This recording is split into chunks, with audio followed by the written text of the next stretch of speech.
News 3 WSIL. Here's what's happening right now. Good Friday morning. We've got freeze warnings in effect. I'll tell you how long this cold weather sticks around coming up. You're warning U.S. citizens that the Russian government security officials in both Russia and in Ukraine may be singling out U.S. citizens based on their nationality. That right there, the U.S. State Department warning Americans in Ukraine and Russia to get out immediately after more reports of U.S. citizens being detained. Today, I'm authorizing the release of 1 million barrels per day for the next 6 months. I'm ABC's M. Wynn in Washington. President Biden announces an unprecedented release of oil from the U.S. National Reserves. How much you could save at the pump, coming up. Plus, locally, crews survey the damage left behind after a tornado went through parts of our region. News 3 this morning starts right now. We've got you covered from WSIL News 3 this morning. Good morning, everyone. It is Friday, April 1st. I'm Dave Davis. We'll get to our top stories in just a moment. Welcome to the 4:30 edition, joined by Storm Track 3 Chief Meteorologist Nick Housen. Nick, it is April Fool's, and I've been on edge all morning. You know, it is April 1st. Hard to believe we're already in the month of April, and I know a lot of us ready for some spring-like weather. Well, you know what? It's going to be 90. No, I wish it was going to be 90 degrees. I knew something was going to get me. All right, checking in outside. We've got freeze warnings in effect right now across much of southeast Missouri, parts of southwest Illinois. It does include McLeansboro all the way to Pinckneyville and Benton, and in addition to that, Carbondale, Murfreesboro under a freeze warning this morning. Those will be in effect until about sunrise this morning. We do have a live view from Carbondale, and temperatures actually right now still above freezing. Most areas into the mid to upper 30s. One thing that has helped through the overnight hours is we've got a lot of low clouds overhead, and there is a breeze still out there as well. As we go throughout the day today, we will likely see quite a bit of sunshine around this afternoon. Winds will be out of the north and northwest. We do expect temperatures still running cooler than average. Highs today only into the lower 50s. I am tracking some more wet weather for parts of the weekend. There's also a big warm-up in store for us. I'll tell you when coming up. Our prices are rising because of Putin's action. There isn't enough supply. And the bottom line is, if we want lower gas prices, we need to have more oil supply right now. President Joe Biden making a major announcement about easing the pain at the pump. The U.S. will release up to 180 million barrels of oil from the nation's emergency supply. The president predicting the prices at the pump will go down fairly significantly, but some critics worry if this will even help. ABC's M. Wynn has more from Washington. This morning, as gas prices near a record high, growing anticipation for President Biden's largest ever release of oil from the nation's strategic petroleum reserve, 1 million barrels a day for the next 6 months. The bottom line is, if we want lower gas prices, we need to have more oil supply right now. The president saying he understands the pain at the pump, with the national average of $4.23 a gallon up $1.36 in the last year, 62 cents in the last month. I got to restructure my whole life just around the fuel. Just so costly. The gas is crazy. You're looking at $600 to fill up that truck. And if you got 4 or 5 trucks, can you imagine what it costs? The president making it clear where he places the blame. Putin's war is imposing a cost on America and our allies and democracies around the world. But critics say the first 2 times the president dipped into the national reserves in the last 6 months, it didn't do much to help ease prices. Republicans instead saying Biden should focus on boosting U.S. energy production. I think the administration's anti-fossil fuel views are sort of like a religion. Until that policy changes, we're going to have a problem. The president also calling on Congress to pass policy that would force oil companies to pay fees on unused leases. Some economists, especially with inflation and the supply chain issues, backing the administration's move. Because that should put a lid on oil prices at least over the coming 6 months. President Biden believes Americans could save 10 to 35 cents per gallon in the weeks to come, potentially dropping the national average to below $4 a gallon. M. Wynn, ABC News, Washington. Now, Senator Joe Manchin from West Virginia had this to say about President Biden's plan. I feel the compassion's there. I understand that just everyone has a different approach of how to handle it. The main thing is you start getting your financial house in order. Now, AAA reports the national average of unleaded is $4.25 a gallon. So how are we doing here locally? Well, take a look here. El Dorado, Huck's there, $4.03 a gallon. That's some of the cheapest that we found in the region. Mount Vernon in Jefferson County, not much higher, $4.19 at the Circle K. Marion, Sam's Club, $4.34 a gallon was the cheapest we were able to find, on average around $4.39 a gallon at the rest of the stations. Now, Murfreesboro Huck's and Circle K both at $4.44. Now, across the river in Paducah, Kentucky, $3.65 a gallon at Murphy USA. And also at Murphy USA in Cape Girardeau, $3.76 a gallon. Well, the U.S. Coast Guard seized more than $200 million worth of drugs near San Diego. Coast Guard officials say they recovered 11,000 pounds of cocaine and more than 4,000 pounds of marijuana from the ship. Now, they say the street value of the drugs is $223 million.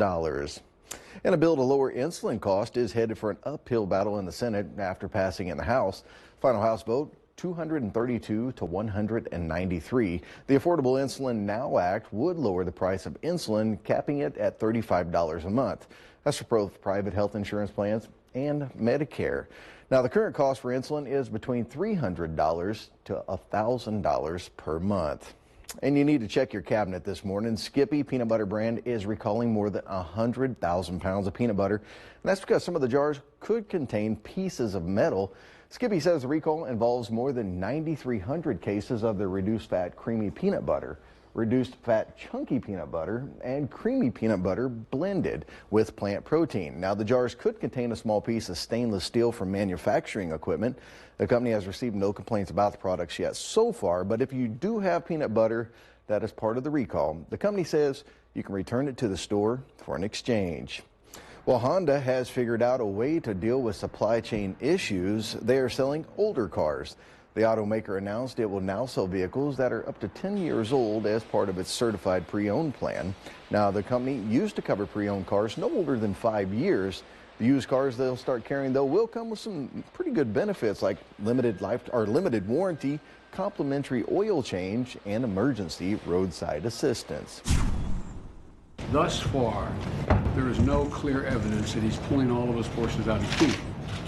There is also evidence that he is beefing up his troops down in the Donbass area. Depending on your view of Putin, I'm a little skeptical. All right there, President Biden giving his thoughts on the war in Ukraine. Now, there is a major development in that war. An urgent evacuation of people from a city described as hellscape. People have been waiting 4 hours in line just for bread, and they've had no running water and just very little hope until now. ABC's Mona Kasar-Abdi has the details. Today in Ukraine, Russia claims a humanitarian corridor will open from the besieged city of Mariupol, where an estimated 100,000 people have been trapped in a humanitarian crisis, with little food, water, or electricity for weeks. Russian forces have also handed back control of the Chernobyl nuclear plant after holding the site since February. According to unconfirmed reports, Russian troops may have suffered radiation sickness after digging trenches in contaminated areas. In other areas of Ukraine, intense fighting rages on. Multiple missiles hit the capital of Kyiv Thursday, one striking while ABC's James Longman was on the air. We just heard an enormous explosion here towards the north of where we're standing. You can see there deep, dark smoke rising into the sky. Now, we're not sure what's been hit.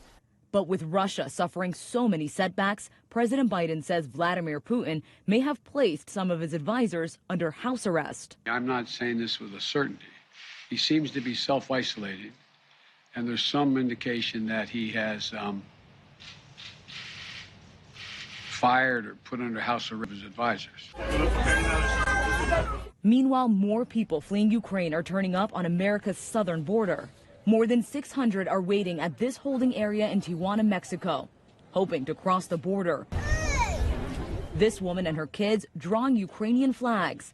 They've been waiting since Tuesday to enter the U.S. How hard has this been on you? Emotionally, it was hard. Oh, we haven't been bathing. It's a very hard situation. Mona Kasar-Abdi, ABC News, New York. And closer to home, Illinois lawmakers want to crack down on smash and grab thefts in Illinois. A new bill recognizes organized retail crime as a specific offense and removes barriers in retail theft prosecution. It also provides more money for police and prosecutors. Advocates say retail thefts, specifically group organized crime, has been on the rise. Several states have seen mass shoplifting events at certain stores. The Illinois legislation has bipartisan support right now. Kentucky lawmakers have finished a 2-year budget. It increases funding for education and gives raises to state employees. That includes a raise of at least 8% within the first year. It also focuses on renovating state parks. Now, the measure has already passed through the state House and Senate. It now awaits the signature of Governor Andy Beshear. More funding for COVID-19 could be on its way. Senate Minority Leader Mitch McConnell says a new bill could include $10 billion. It's lower than expected, and lawmakers remain split on how to pay for it. More COVID funding was originally part of a larger funding package. That $15 billion was cut because lawmakers couldn't come to an agreement, and lawmakers greatly. Now, March was a busy month for severe weather. The Storm Prediction Center says there were at least 214 tornadoes. That tops last year's record, which was 191. They started keeping records, by the way, in 1950. Experts say there are usually about 80 tornadoes nationwide during the month of March. Scientists say climate change is causing tornadoes to happen more frequently and earlier in the year. And we saw some severe weather here in our region. Wednesday afternoon, Wednesday evening, the National Weather Service says one of those was in White County. That was a tornado, of course, and they say it registered as an EF1 with winds of 100 miles per hour. It stayed on the ground for a little less than 8 miles south of Brownsville to Carmi. Around 6-ish, 6:15, I happened to be looking out the window as I saw my backyard tree fall over my electrical wiring into the house, and it was a very quick burst of very strong, scary wind.